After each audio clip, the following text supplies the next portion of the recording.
출애굽기 25장 23절부터 30절까지 보겠습니다. 구약성경 120페이지 출애굽기 25장 23절부터 30절까지 제가 한 절, 여러분이 한 절 교독하겠습니다. 너는 조각목으로 상을 만들되 길이는 2규빗, 너비는 1규빗, 높이는 1규빗 반이 되게 하고 그 주위에 손바닥 넓이만한 턱을 만들고 그 턱 주위에 금으로 태를 만들고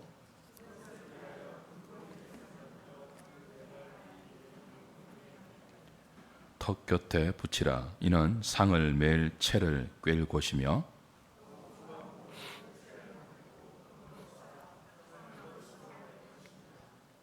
너는 대접과 숟가락과 병과 붓는 잔을 만들되 순금으로 만들며 상 위에 진설병을 두어 항상 내 앞에 있게 할지니라.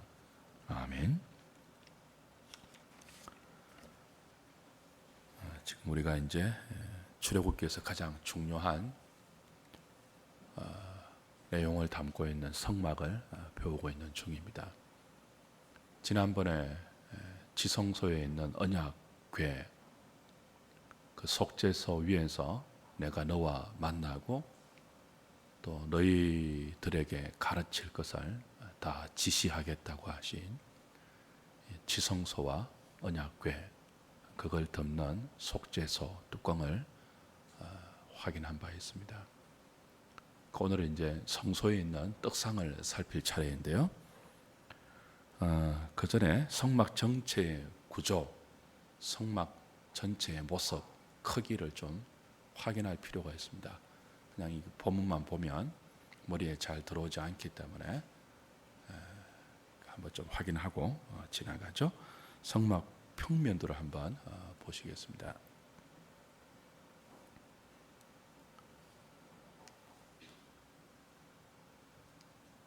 여기 이제 성막 평면도인데요. 크기가 가로가 100규빗이에요. 100규빗. 맞죠? 한 규빗이 지난번에 우리 성인의 팔꿈치에서 요 가장 가운데 손가락까지의 길이를 의미한다고 배웠습니다. 한 규빗이 약 45cm 정도 봐요. 어떤 사람은 50cm로 보는 사람들이 있는데 45cm 정도로 보는 것이 괜찮을 것 같습니다. 그러면 이 성막의 전체 길이가 100규빗이니까 45m 정도예요. 폭은 얼마나 됩니까? 절반이에요. 50규빗이니까 22.5cm 정도죠. 그러니까 45m 길이의 폭이 22.5m. 평수로 따지면 316평 정도. 그러니까 우리 교회가 몇 평이에요? 200평이에요. 우리 교회 대지가 200평이에요. 그러니까 우리 교회보다 조금 더 큰 면적 위에 성막이 이제 세워지는 거죠. 목욕탕까지 치면 한 300평대 큽니다.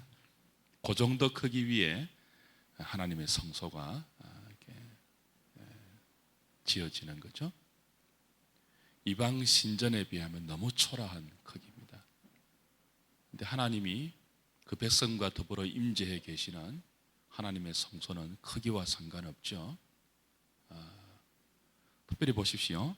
하나님이 계신다고 한 것이 우리 지난번에 확인한 지성소 안, 여기 지성소거든요. 지성소의 크기는 4.5m, 4.5m예요. 정사각형이에요.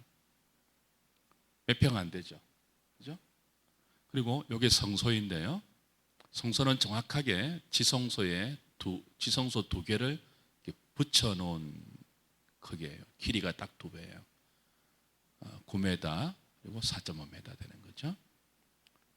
그러니까 하나님께서 여기 계신다고 했죠.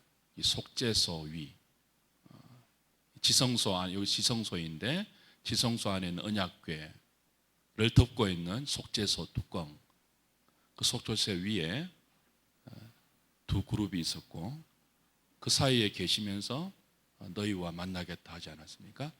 그러니까 하나님이 계신 집이라고 할 수 있는데 4.5m, 4.5m 거기 계시는 거예요.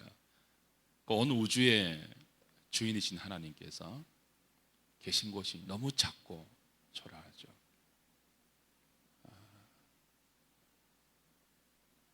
그래서 하나님을 우리가 예배하는 예배당의 크기가 그렇게 클 필요가 없어요.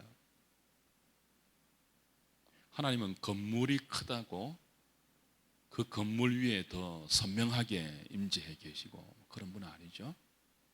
교인의 숫자와 상관없이 교인들이 모여서 예배하는 예배당의 크기와 화려함에 상관없이 그의 백성들이 언약에 신실할 때, 그리고 심지어는 언약에 신실하지 않을 때라도 한없는 자비와 공휼로 그 백성과 함께 하시면서 그들을 거기서 만나고 거기서 가르치시고 거기서 인도하신다는 것이 성막입니다.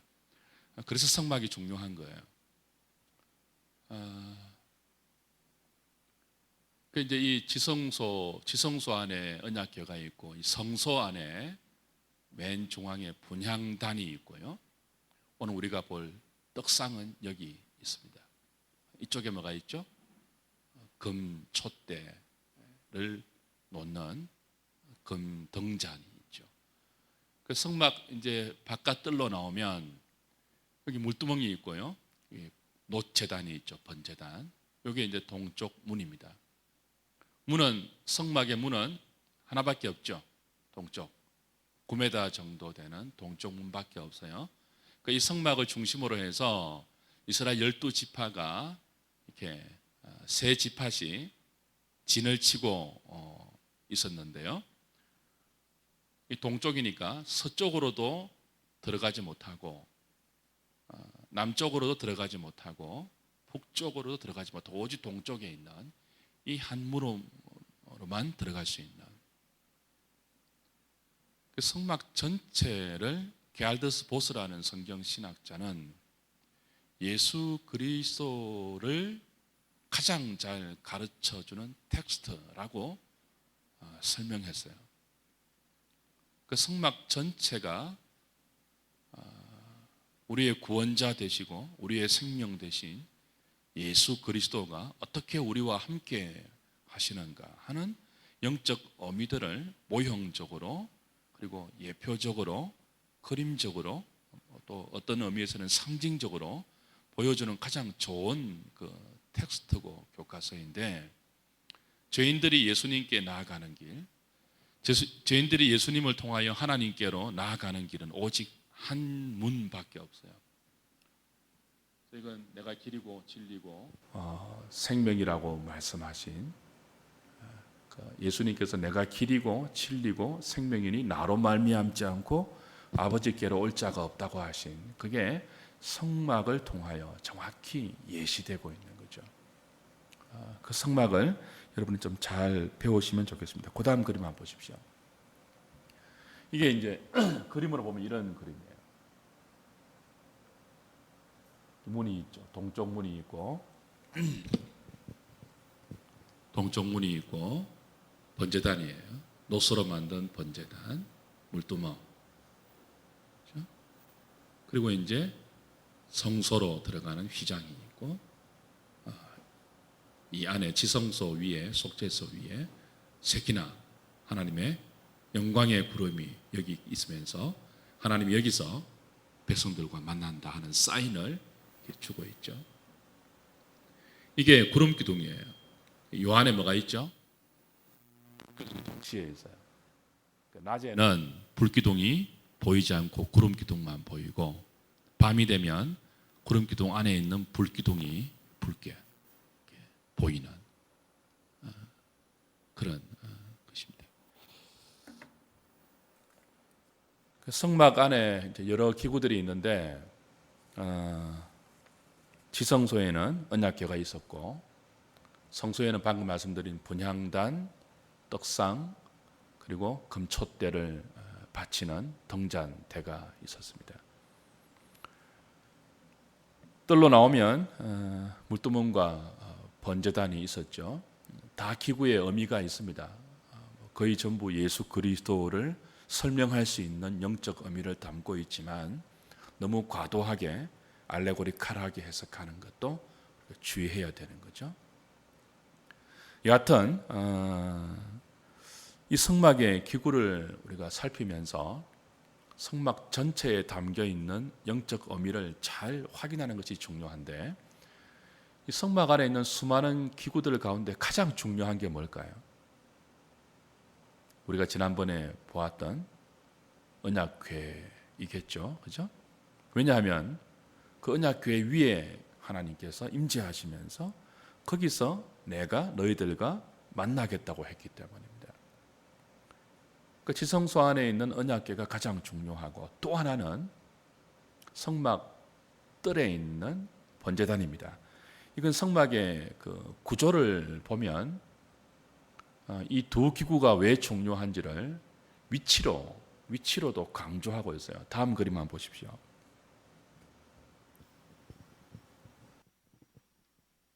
이게 이제 성막의 평면도인데요. 100규빗, 50규빗이죠.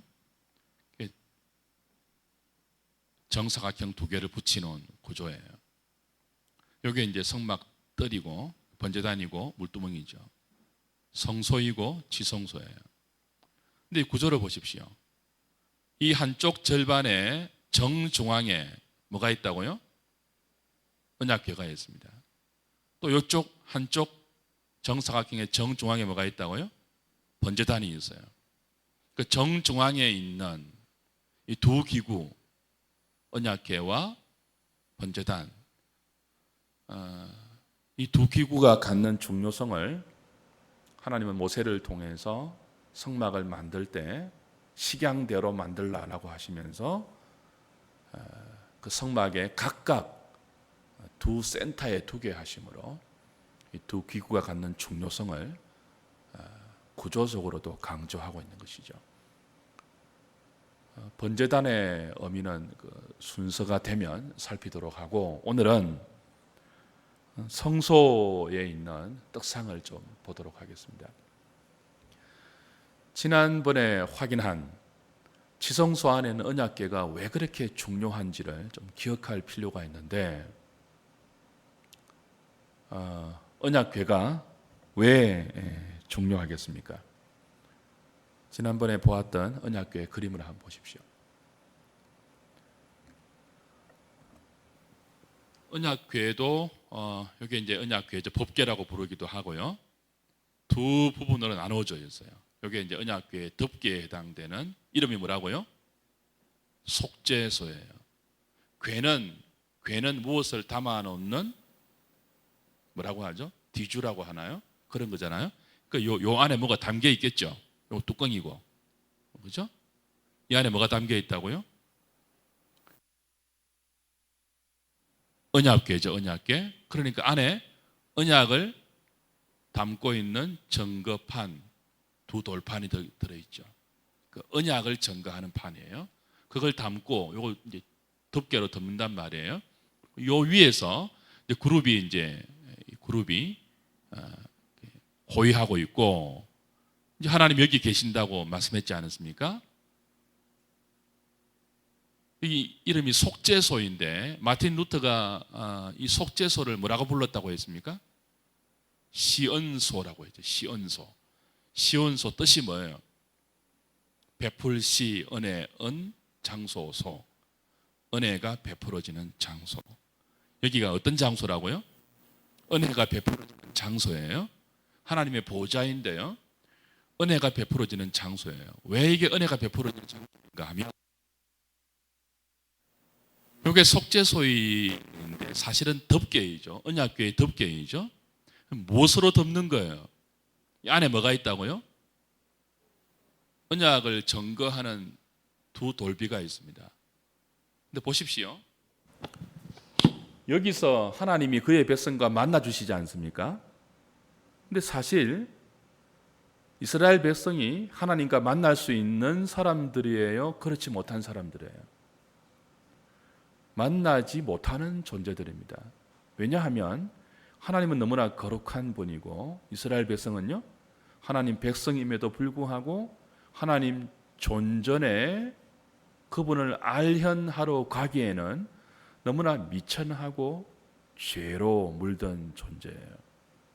그걸 증거하는 게 뭘까요?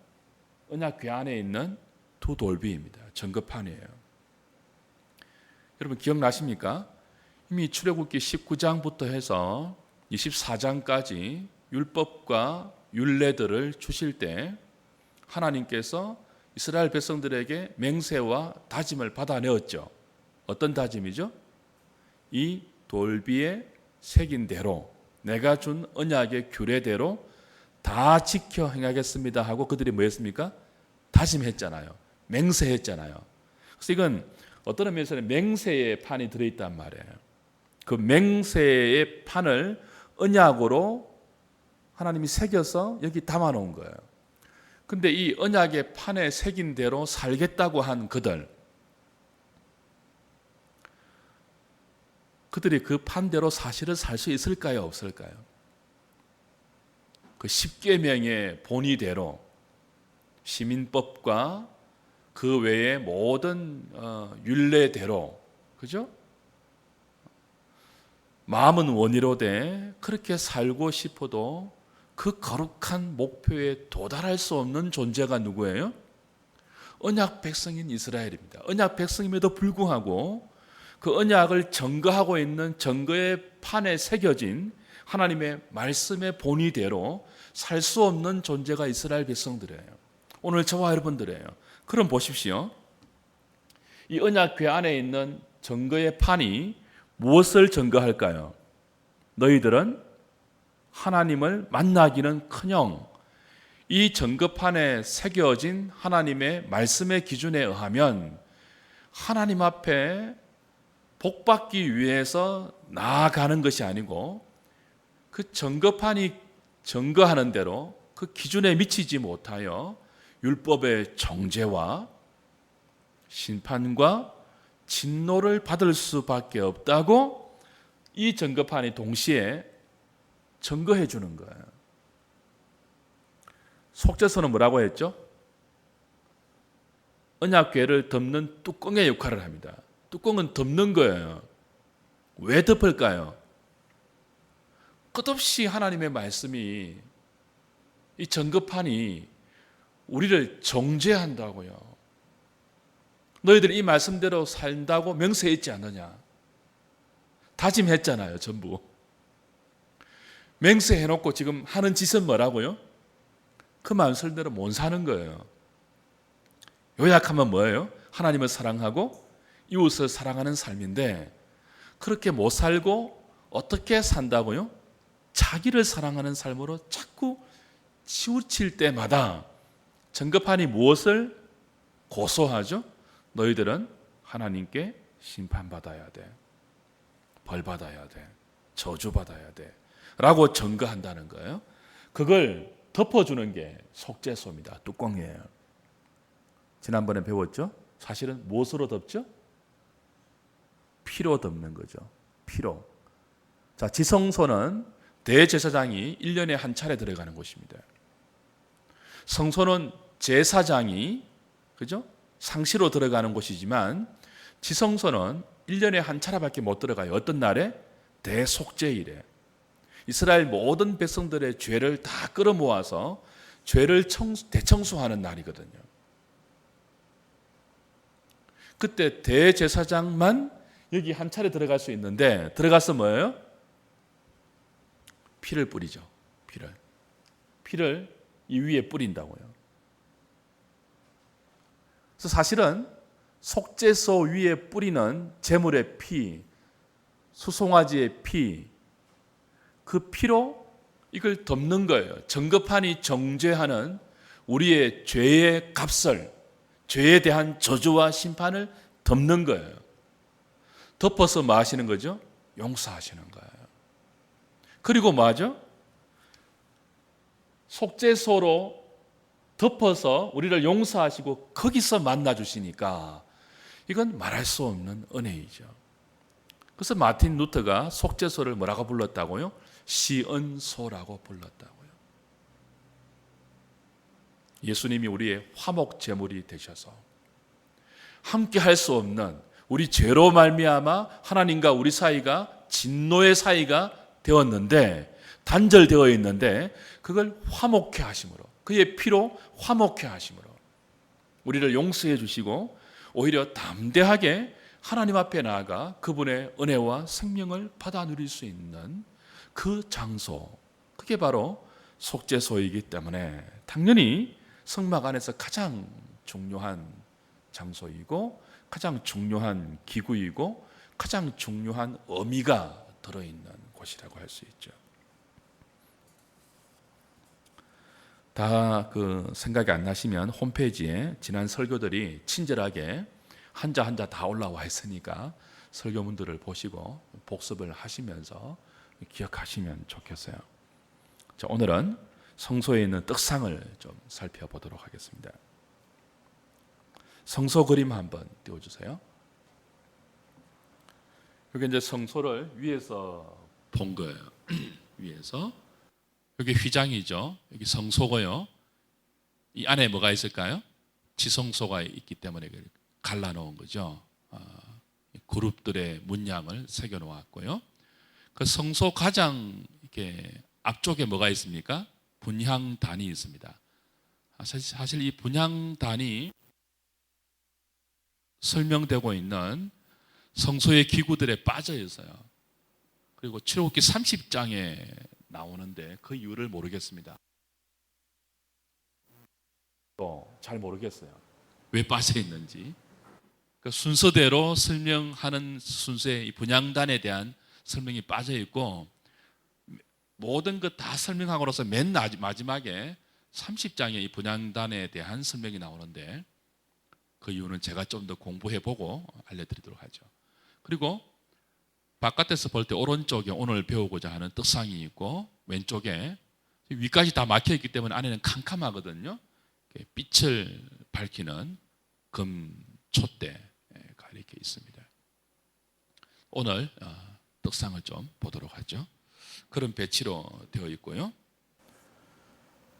오늘 본문이 25장 23절부터 30절에 기록된 본문이 말하는 떡상은 언약궤와 똑같이 재료는 조각목입니다.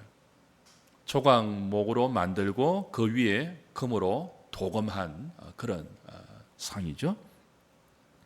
크기가 떡상 한번 비춰주실래요? 자, 일단 그만 볼게요. 크기가 가로가 오늘 본문에 가로가 몇 규빗하고 다 나와 있죠, 그죠? 가로가 90cm 정도예요. 가로가 90cm 정도이고 또 넓이가 40cm 정도예요. 한 규빗이 45cm라고 보시고 청량해 보시면 돼요. 그리고 높이가 몇 cm라고요? 70cm 정도예요. 특이한 것이 70cm 위에 손바닥 넓이만한 턱을 만들라고 되어 있는 거죠. 턱을 둘러서 턱을 만들어줍니다. 그리고 그 턱 언저리에 4개의 고리를 만들어서 2개의 채로 이렇게 꿰어서 이동할 수 있도록 만든 것이 떡상이에요. 떡상. 4개의 다리가 이렇게 있죠. 근데 전체적인 모양이 대충 이런 모양인데 정확한 모양을 복원하기는 거의 불가능합니다. 상세하게 나와 있지 않고 이 정도로 나와 있기 때문에 또 다른 모양으로 복원한 몇 장의 사진이 있는데 한번 보시죠. 이런 복원도 있습니다. 아까 다리는 굽어 있습니다. 이거는 쭉 펴가 있고, 그죠? 이런 모양도 있고요. 이런 모양도 있고요. 요거는 이제 유대인들이 떡상의 모습을 추정하여 복원한 거예요. 앞에 한번 돌아가 보십시오. 요 떡상은 4개의 떡상은 거의 비슷한 구조이지 않습니까? 2줄로 한 줄에 6개씩 진설병, 무교병입니다. 떡이 이렇게 진열되어 있고 다 기구가 다 올라와 있지 않네요. 그릇과 그리고 수저와 그렇죠? 잔과 병이 동시에 올라와요. 다른 그림 한번 보십시오. 그렇죠? 포도주를 담을 수 있는 병, 잔, 그리고 유황을 담을 수 있는 수저라고 되어 있는, 그렇죠? 그런 것들. 근데 본문에 보면은 이 원문에는 다 이게 복수들이거든요. 그래서 떡상 위에는 두 줄의 진설병이 6개씩 이렇게 올라가 있고, 그리고 포도주를 담을 수 있는 병과 따를 수 있는 잔, 그리고 레위기 24장 보시면 이 떡상 위에 올려놓는 그 진설병과 기구들에 대해서 상세하게 설명되어 있는데, 두 줄로 6개씩 떡을 진설하고 나서 그 각 줄 위에 요거인 것 같아요. 아마 유황을 담아서 향기로운 화제가 되게 하라, 그렇게 설명하고 있어요. 그러니까 대충 이런 그림 같아요. 떡상이. 역시 조각목 위에 금으로 도금을 입힌 그런 그림이죠.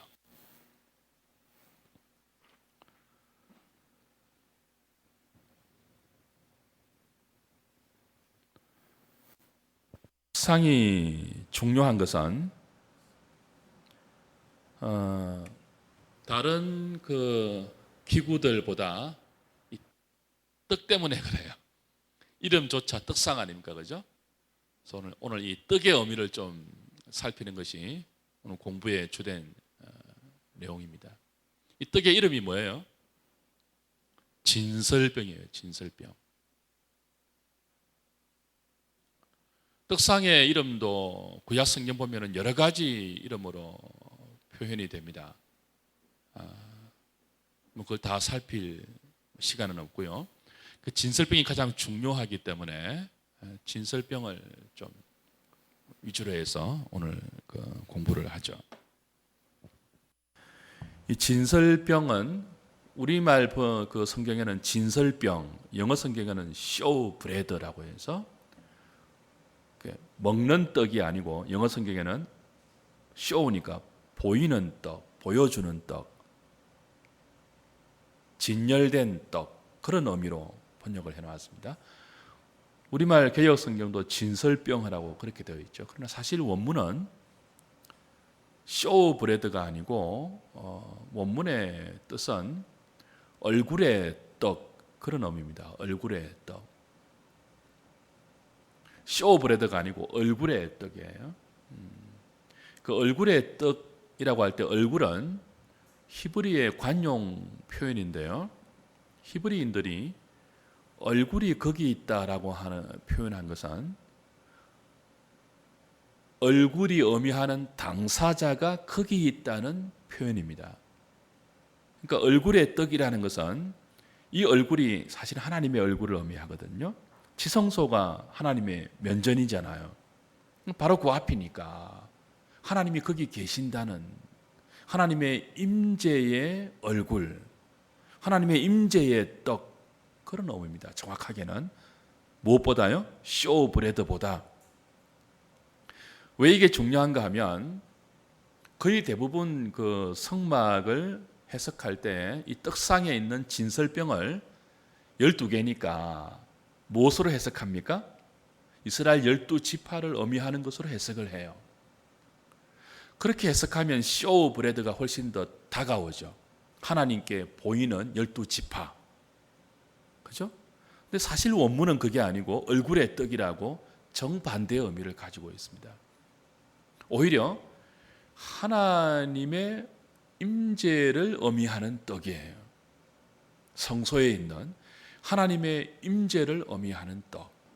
그 하나님의 임재가 12지파를 먹인다, 그런 의미의 떡이 12개의 진설병입니다. 왜냐하면 이거 레위기 24장으로 한번 가보십시오. 레위기 24장에 이런 표현이 있습니다. 출애굽기 바로 뒤에 레위기죠. 24장에 5절부터 이제 그 진설병에 관한 내용인데, 너는 고운 가루를 가져다가 떡 12개를 굽되 각 덩이를 10분의 2 에바로 하여, 그러니까 떡 하나에 고운 가루 10분의 2 에바로 누룩을 섞지 않고 구워서 12개를 만드는 거예요. 떡 하나당 10분의 2 에바, 상당히 큰 크기로 아마 진설병 하나가 구워진 것 같아요. 제사장 가족, 4인 가족 하나가 충분히 먹을 수 있는. 너는 또 그렇게 그 구운 진설병을 여호와 앞 순결한 상 위에, 여기서는 이제 떡상이 아니고 여호와 앞 순결한 상이라고 부르고 있죠. 두 줄로 한 줄에 6씩 진설하고, 아까 그림을 본 그대로예요, 그죠? 또 정결한 유황을 그 각 줄 위에 두어 기념물로 여호와께 화제를 삼을 것이며, 맨 앞에 아까 보았던 그 그림입니다. 그 다음 중요한데요, 안식일마다 이 떡을 여호와 앞에 항상 뭐 할지니요? 진설할지니, 안식일마다 떡을 갈아라는 거예요. 누룩을 섞지 않는 떡이지만 상할 우려가 있으니까 안식일마다 12개의 떡을 새로 구워서 갈아서 올려라는 것이죠. 그리고 진설되어 있었던 떡은 이제 제사장이 먹습니다. 아론 9절, 아론과 그의 자손들에게 돌리고, 그들은 그것을 거룩한 곳, 바로 성소를 말해요. 성소 안에서 밖에 들고 나가서 먹는 것이 아니고 그 성소 안에서 먹어야 됐습니다. 근데 이런 그 떡상에서 진설병에 관계되는 언약을 8절에 보시면 이렇게 표현해요. 이는 누구를 위한 것이라고요? 이스라엘 자손을 위한 것이고 영원한 언약이다 그래요. 그래서 이 24장 8절의 표현에 의해서 진설병이 쇼브레드로 이스라엘 12지파를 의미하는 것이 아니고 오히려 무엇이 정확한 의미라고요? 하나님을 위한 언약이 아니잖아요. 하나님께 보이기 위한 떡이 아니고 뭐예요? 너희를 위한 언약이래요. 이스라엘을 위한 언약이기 때문에 이 진설병 자체가 뭐예요? 얼굴떡으로서 이스라엘 12지파를 위해서 하나님이 손수 임재하시면서 먹이는 떡의 의미죠. 그죠? 이해되십니까? 이 12지파를 상징하는 떡이라고 하면 이스라엘이 하나님께 드리는 떡이 되잖아요. 하나님께 보이기 위해서 자신을 드리는 떡이 되잖아요. 그죠? 그러면 하나님을 위한 언약이 된단 말이에요. 그런데 레위기 24장은 무엇이라고 표현한다고요? 너희를 위한 영원한 언약이라고 합니다. 그리고 누가 먹어요? 이스라엘의 대표로 제사장들이 먹는다고요. 그 안에서. 그러니까 하나님이 먹는 게 아니에요. 이스라엘이 먹는다고요. 그러니까 이 얼굴떡은, 이 진설병은 이스라엘 12지파를 상징하는 게 아니고 정반대로 뭐예요? 이스라엘 12지파를 먹이는 하나님의 임재의 떡을 의미하는 거죠. 이건 이방의 신전에 있는 떡상과 정반대입니다. 여러분, 우리나라에도 불신자들이 조상에게 제사하잖아요. 그 제사할 때 떡을 올려야 안 올려요? 떡 올리죠. 그 생각해 보세요. 제사상에 올리는 음식은 누구를 위한 거예요? 그들을 위한 거예요? 신을 위한 거예요? 신을 위한 거죠. 조상신에게 먹이기 위한 거예요. 이거 드시고 뭐 하는 거예요? 우리를 보호해 달라는 의미예요. 우리의 정성을 모아서 조상님들이 좋아하시던 이 음식을 마련했으니 이거 드시고 뭐예요? 우리를 지켜주시고 우리를 보호해 달라는 그런 의미죠. 그래서 이방 신전에 있는 모든 그 떡상에 올라간 떡은 이방 신을 위한 거예요. 이방 신을 흡족하게 하기 위한 어떤 뇌물의 성격을 띠고 있지만, 여호와의 성소에 있는 떡상에 진설된 떡은 정반대로 누구를 위한 거예요? 이스라엘을 위한 영원한 언약이에요. 이스라엘을 위해서 하나님 당신이 12지파 전부를 먹이신다는 의미죠. 그러니까 얼마나 이게 또 복된 소식입니까?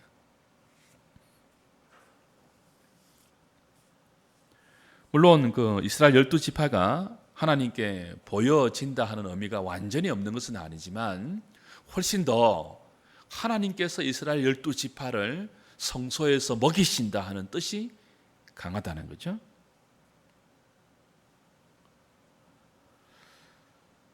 우리는 이 떡상을 통하여 이스라엘 백성의 먹을 것만이 사실은 아닙니다. 입을 것, 마실 것, 그들의 모든 필요를 공급하시는 얼굴의 떡 되시는 하나님을 만나는 것입니다.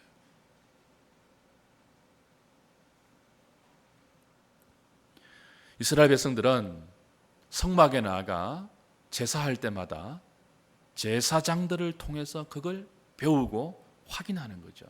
우리의 모든 필요가 하나님의 얼굴 앞에 있다. 하나님 앞에 있다. 우리의 먹을 것, 마실 것, 입을 것, 언약 백성으로 살아갈 때 필요한 모든 필요가 성소에 계시는 하나님의 존전 앞에 있다. 우린 여기서 그 먹는 것, 우리의 필요를 공급받는다. 어디 앞에서요? 하나님의 얼굴 앞에서 말입니다. 제사장들이 성소에서 그 떡을 먹음으로 그걸 확인받는 거예요. 사랑하는 여러분, 성소의 떡상과 그 위에 진설되어 있는 떡이 우리에게 주는 메시지가 무엇이라고요? 하나님의 백성들은 하나님의 얼굴 앞에서 먹고 마시는 존재들이다. 그걸 가르쳐 주는 거죠. 그럼 조금 더 생각을 해보십시오. 하나님의 얼굴 앞에서 먹는 백성들이 언약 백성인 이스라엘이에요. 그럼 그들이 하나님의 얼굴 앞에서 이 진설병을 먹으면서 확인하는 것은 육신의 떡만이 아니죠. 그들이 하나님의 얼굴 앞에서, 하나님의 면전 앞에서, 하나님 앞에서 먹어야 하는 것은 사실은 무엇입니까? 생명의 떡 대신 누구라고요? 하나님 자신이죠.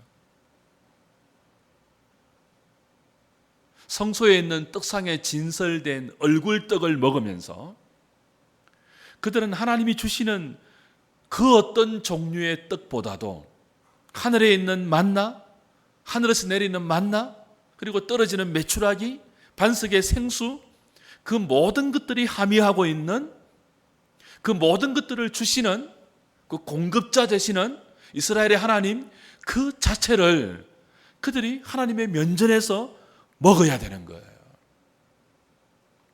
떡상에 진설된 떡은 그걸 우리에게 가르쳐주고 있습니다. 하나님은 이스라엘 12지파에게 손수 당신을 양식으로 공급하셔서 그 백성을 먹이신다는 거예요. 그러니까 이스라엘 백성은 떡으로만 사는 사람들이 아닙니다. 광야에서 만나를 먹으면서도 그걸 배우고 성소에서 하나님을 예배하면서도 배우는 거예요. 뭘 배운다고? 우리는 떡으로만 사는 존재가 아니다. 하나님의 입에서 나오는 모든 말씀으로 살며 궁극적으로 하나님을 먹으며 사는 존재들이다.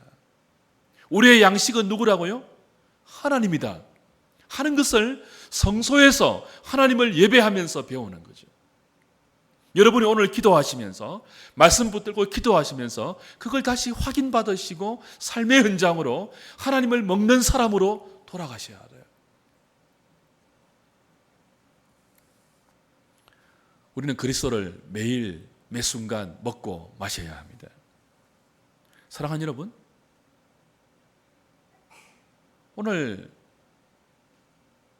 우리의 문제 중에 하나가 무엇입니까? 우리 주위에 수많은 떡들이 있어요. 이런 종류의 떡이 있고 저런 종류의 떡이 있습니다. 사람들이 그 수많은 종류의 떡을 먹기에는 참 그 탐닉하고 갈구하는데 정작 떡 중에 떡 되시는 생명의 떡 대신 그리스도를 먹는 일에 너무나 우리가 소홀하다는 거죠. 그리스도 자체를 양식으로 먹고 마시는 이 일, 여러분, 생명의 떡 대신 그리스도를 얻기 위해서 여러분은 떡상 앞으로 나아가고 계시는지요? 물론 차근차근 배우겠지만 성막의 동쪽 문으로 들어오시는 것 중요하죠. 번제단에서 우리의 죄를 다 태우고 물두멍에서 씻는 일 중요하죠. 그 왜 씻습니까? 왜 회개하고 왜 정결하게 하죠? 그리스도를 먹기 위해서예요. 생명의 양식 대신 하늘로부터 오시는 산떡 대신 그분을 먹고 마시기 위해서예요. 그분을 먹어야 참된 생명에 속한 삶을 이 땅 가운데 살아낼 수 있는 거죠. 근데 많은 우리가 알다시피 경험하고 보다시피 주위에 있는 수많은 그리스도인들이 이 생명의 양식 대신 그리스도 자체를 먹는, 믿음으로 먹는 이 일에 너무나 관심이 없는 것이 오늘 우리의 문제입니다. 그리고 그리스도 외에 다른 떡에 우리가 너무 우리의 마음을 쏟아붓고 있죠. 이건 요한복음 6장 한번 가보십시오. 오병이의 기적 이후에 수많은 사람들이 주님을 따라왔지 않습니까? 요한복음 6장. 요한복음 6장이 바로 떡상에 진설된 얼굴일 떡, 생명 대신 그리스도가 어떻게 이 성소의 떡상의 주인공인지를 보여주는 추석인데요. 26절, 27절 보십시오. 오병이의 기적을 체험하고 수많은 사람들이 강 건너까지 주님을 따라왔습니다. 주님을 왕으로 삼기 위해서 떡을 제공하는, 그죠? 떡을 제공하는 이분을 임금으로 삼으면 평생 경제 문제는 해결할 수 있겠다 싶어서 수많은 사람들이 열광적으로 주님을 찾아왔어요. 그들을 향하여 주님이 이렇게 말씀하십니다. 26절 같이 볼까요? 예수께서 대답하여 이르시되 내가 진실로 진실로 너희에게 이르노니 너희가 나를 찾는 것은 표적을 본 까닭이 아니요 떡을 먹고 배부른 까닭이로다. 그들이 왜 주님을 찾는다고요? 떡을 먹고 배부른 까닭이래요. 그러니까 또다시 배부르기 위해서, 또다시 떡을 먹기 위해서 주님을 찾아온 거예요. 예수님 말씀하죠. 27절 썩을 양식을 위하여 일하지 말고 영생하도록 있는 양식을 위하여 하라. 이 양식이 뭐라고요? 인자가 너희에게 주는 양식인데 인자는 아버지 하나님께서 인치신 자다라고 이야기합니다. 그러면서 33절 하나님의 떡은 하늘에서 내려 세상에 생명을 주는 것이니라. 35절 예수께서 이르시되 읽을까요? 시작. 나는 생명의 떡이니 내게 오는 자는 결코 줄이지 아니할 터이요 나를 믿는 자는 영원히 목마르지 아니하리라. 51절 보십시오. 나는 하늘에서 내려온 살아있는 떡이니 사람이 이 떡을 먹으면 영생하리라. 내가 줄 떡은 곧 세상의 생명을 위한 내 살이니라 하시니라. 오병이어의 기적은 사실은 주님이 생명의 떡임을 예표하는 사인, 표적입니다. 주님이 생명의 떡이라는 거죠. 광야에서 줄인 무리들을 그냥 육신의 떡만 먹이는 분이 아니고 당신 자체를 우리에게 생명의 양식으로 주셔서 십자가에 달려 그분의 살과 피를 우리의 양식으로 주시면서 우리에게 참된 생명을 주시기 위해서 오신 분이 오병이어의 기적의 장본인 되시는 예수 그리스도입니다. 그런데 수많은 무리들이 소위 제자들이라고 말하는 수많은 사람들이 그 기적을 체험하고 주님을 따라왔는데 뭐 하기 위해 따라왔죠? 주님을 먹기 위해서가 아니에요. 주님을 믿기 위해서가 아니고 뭐죠? 주님이 주시는 다른 종류의 떡을 먹고 배부르기 위해서 따라왔단 말이에요.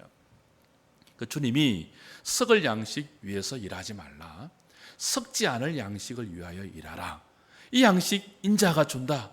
인자는 아버지께서 인치신 자고 내가 하늘로서 내려온 산떡이니 나를 먹어야 한다. 이렇게 이야기하세요. 또 보십시오.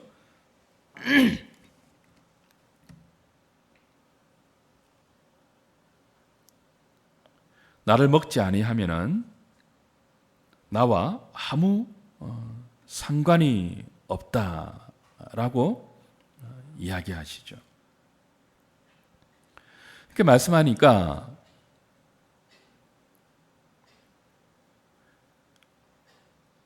(60절에) 이런 말씀하시니까 제자 중 여럿이 듣고 말하되 이 말씀은 어렵도다 라고 수근수근 거렸어요. 또 보십시오. 66절에 그때부터 그의 제자 중에서 많은 사람이 뭐하고요? 떠나가고 다시 그와 함께 다니지 아니했다 그래요. 자, 조금 전에 요한복음 6장 시작할 때는요, 5장에 이제 오병이의 기적이 나왔습니다. 수많은 사람들이 예수님 찾아서 강을 건너서 왔습니다. 강을 건너서 우리 임금 되어주세요라고 했습니다. 예수님 뭐라고 했다고요? 내가 너희들에게 진짜 주려고 하는 것은 썩을 떡이 아니다. 썩지 아니할 떡인데 그거 먹어야 한다. 내가 양식이다. 내 살을 먹고 내 피를 마시지 아니하면 나와 상관없다. 이렇게 말을 했거든요. 그러니까 수많은 사람들이 수군거리면서 뭐라고 했다고요? 어렵다 그랬습니다. 어떻게 사람의 살을 먹을 수 있느냐 그랬습니다. 수군거렸습니다. 어렵다고 하면서 뭐예요? 주님을 찾아온 수많은 사람들이 떠나가고는 다시는 주님과 함께 하지 않았습니다. 예수님 묻죠. 제자들에게, 12 제자에게 묻죠. 너희도 가려느냐? 여러분, 오늘 우리의 현실이 그렇습니다. 수많은 사람들이 주님께 나와요, 여전히. 근데 많은 경우 무엇 위해서 나오죠? 생명의 떡 대신 주님으로부터 오는 생명을 먹기 위해서가 아니고, 예수님을 믿는 것, 그것이 요한복음 6장에서는 예수님을 먹는 것으로 묘사되는데요, 진실되게 예수님을 믿고 따르고 마치 그분을 매일매일 우리가 밥을 먹고 물을 마시듯이 매 순간 그분을 의지해서 그분 중심으로 살기 위해서 주님께 나오는 것이 아니고, 주님이 주시는 또 다른 떡을 먹어서 배부르기 위해서 온단 말이에요. 그리고 그 배부름이 채워지지 않고 교회 나왔는데 자꾸 이렇게 어려운 말만 하고, 뭐 쉽고 부자 되십시오, 복 받으십시오, 뭐 이런 말 안 하고, 영생에 관련된 것, 십자가에 관련된 것, 진리에 관계된, 그죠? 젖만 먹는 것이 아니고 단단한 식물을 이야기하고, 그렇게 이야기하면 전부 뭐 한다고요? 수근수근 거리면서 어렵다고 떠나가 버린단 말이에요. 주님을 먹는 일에 소홀하단 말이에요. 주님은 오늘도 우리에게 묻고 있습니다. 떡상에 진설된 얼굴 떡 대신 예수 그리스도께서 항상 우리에게 주실 이 생명을 준비하고 계시면서 우리에게 묻고 계세요. 나는 내 자신을 너희에게 주기에 스탠바이 되어 있다. 항상 준비되어 있다. 너희들 나를 먹을 준비되어 있느냐? 나를 먹을 마음 있느냐? 너희도 떠날래? 여러분, 뭐라고 대답하시겠습니까? 영생의 말씀이 여기 있사오니 우리가 어디로 가겠습니까? 베드로의 답변입니다.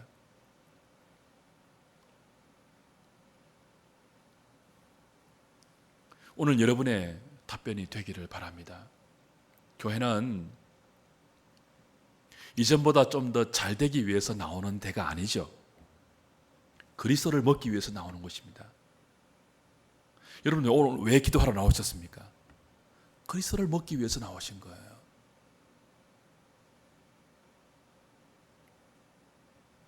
문제 해결 정도가 아니고, 세상 그 어디에서도 먹을 수 없는 얼굴떡, 하나님께서 우리에게 임재하시면서 당신 전부를 우리에게 먹여주시고, 그리스도가 우리의 양식이 되어 우리가 떡으로만 사는 존재가 아니고 여호와의 입에서 나오는 모든 말씀으로 사는 존재임을 확인하고, 라오디게아 교회 가운데 주님이 이렇게 말씀하셨죠. 볼지어다 내가 문 밖에 서서 두드리노니 누구든지 내 음성을 듣고 문을 열면 내가 그에게로 들어가 그로 더불어 먹고 그로 더불어 마시리라. 주님 우리에게 그걸 원하고 계세요. 교제입니다. 교제. 함께 먹고 마시는 교제. 그걸 여러분이 사모하셔야 돼요. 일상 가운데서. 구약에는요, 제사장만 진설병을 먹을 수 있는 특권이 있었지만 이제는 우리가 왕 같은 제사장으로 부름받아 언제 어디서든 우리가 사는 그곳이 하나님의 존전이 되어 그리스도를 믿는 믿음으로 말씀 붙들고 그 말씀대로 살아갈 때 주님을 먹는 체험을 할 수 있는 복된 특권을 여러분은 소유하셨습니다. 말씀에 여러분의 삶을 붙들어 메워서 한 걸음 한 걸음 그 말씀이 지시하는 대로 살아갈 때 여러분은 여러분의 양식 되시는, 여러분의 음료 되시는, 여러분을 먹여 살리시는 그리스도와 함께 하시는 것을 경험할 수 있을 것이고, 주님이 왜 우리의 떡이 되시며 우리의 생명 되시는지를 경험하실 것입니다. 그렇게 살다가 주의 날이 되어 주님 전에서 하나님을 예배할 때 우린 성찬을 드리죠. 성찬이 무엇입니까? 주님을 먹는 시간이에요. 주님을 마시는 시간이에요. 한 주간 동안 믿음으로 하나님 말씀대로 살면서 주님을 양식으로 삼아 살았던 주의 백성들이 함께 모여 하나님을 예배할 때 허락되는 이 성만찬의 은혜를 통하여 다시 주님을 먹고 주님을 마시는 귀한 복과 특권을 누리는 것입니다. 주님 그걸 우리에게 주시기 위해서 항상 스탠바이 되어 있습니다. 그래서 진설병을 항상 내 앞에 있게 할지니라. 이것이 항상 준비되어서 하나님 앞에 있는 동시에 우리 앞에 있는 것이죠. 여러분, 거기에 여러분의 마음을 좀 더 쏟을 수 있기를 바랍니다. 주님이 주시는 또 다른 떡 정도가 아니고 내가 하늘에서 내려온 생명의 떡이라고 말씀하신 그 주님 자신을 여러분이 먹기 위해서 마음을 좀 더 쏟으실 수 있기를 바랍니다. 주님과 더불어 함께 먹고 함께 마시는 교제, 그것이 애굽에서 이스라엘 백성을 구원하신 구원의 가장 큰 목적입니다. 그것이 성소 안에 있는 떡상에서 메시지화되고 있는 거죠. 나를 먹으라 하는 것입니다. 얼만큼 주님을 먹고 계시는지 오늘 기도하시면서 좀 살펴보십시오. 여러분은 무엇을 먹으시면서 배부르고 계시고 무엇을 마시면서 흡족해하고 계십니까? 주님으로 인해서 배부른 사람들. 원수의 목전에서도 이 상은 허락되어 있습니다. 원수의 목전에서 내게 상을 베푸시는 주입니다. 그걸 경험할 수 있는 여러분 될 수 있기를 주님의 이름으로 부탁드립니다. 찬송하고 기도하죠. 380장입니다.